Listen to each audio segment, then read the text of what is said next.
Avec son nouveau visage et son nouveau format, île-de-la-Madeleine.com se transforme, tout en continuant d'offrir la même vue d'ensemble de notre belle région.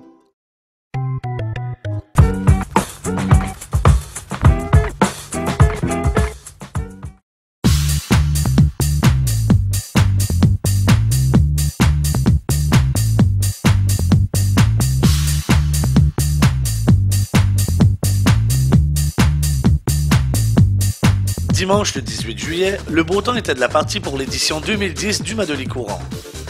Heureusement, une brise a également pu rafraîchir les courageux qui avaient entrepris une des 3 catégories, soit la course de 25 ou 10 km ou encore la marche de 25 km.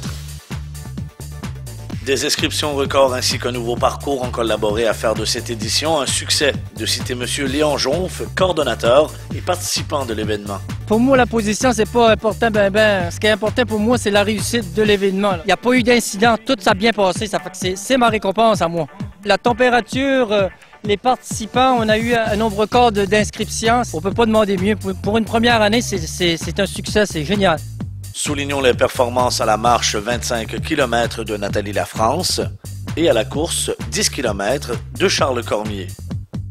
Du côté de l'épreuve maîtresse, soit la course 25 km, la lauréate chez les femmes fut Lucie Packwood, qui malgré la chaleur, était bien fière de sa performance.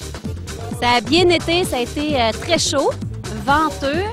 Heureusement qu'il y avait du vent pour nous rafraîchir, mais ça a été un parcours différent. Ça a été quand même intéressant de faire une différence cette année à ce niveau-là. Je ne sais même pas à peine le temps que j'ai fait là. C'était vraiment pas important. Là, cette année, c'était finir, puis finir en forme sans crampe, puis c'était bien correct.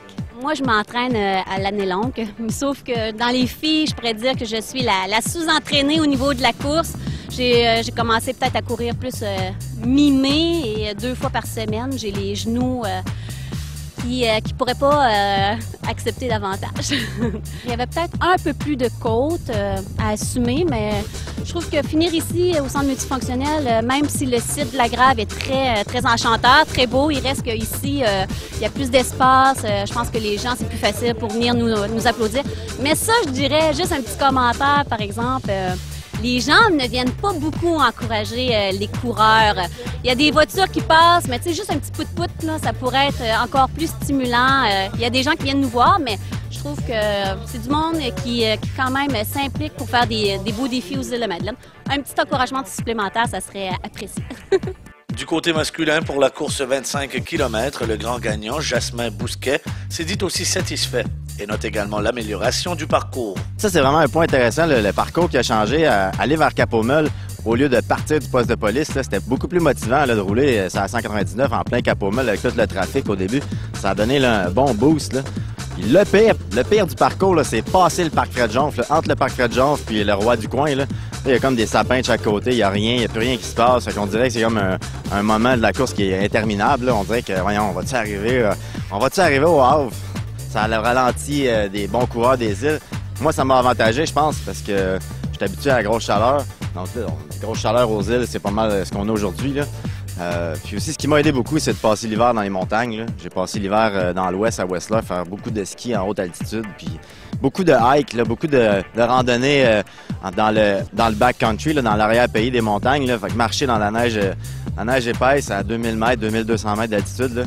Je pense que ça l'a fait grossir la patate un petit peu, fait que ça a aidé beaucoup. Moi, je me suis préparé dans le sens que je fais du sport régulièrement à l'année longue. Fait que c'est ça qui garde en forme. Puis, comme ça, j'ai pas besoin d'une préparation, là, une structure plusieurs semaines à l'avance. Je fais juste de continuer ce que je fais d'habitude. Beaucoup de kitesurf, du vélo. Me coucher de bonne heure hier aussi, ça a aidé. L'Association des personnes handicapées des îles avait pour l'occasion organisé une marche de 200 mètres suivie d'une remise de médailles. Léon Jonf, qui dit déjà se pencher sur l'organisation de la prochaine édition du Madeleine Courant, espère que Madelinots et visiteurs seront encore une fois au rendez-vous. Aujourd'hui, on est 125, 130. L'année prochaine, il faudra qu'on sera 150. Les marcheurs, les jeunes, les femmes, tout le monde, venez-vous-en, c'est une journée plein air. C'est notre journée plein air aux Îles-de-la-Madeleine.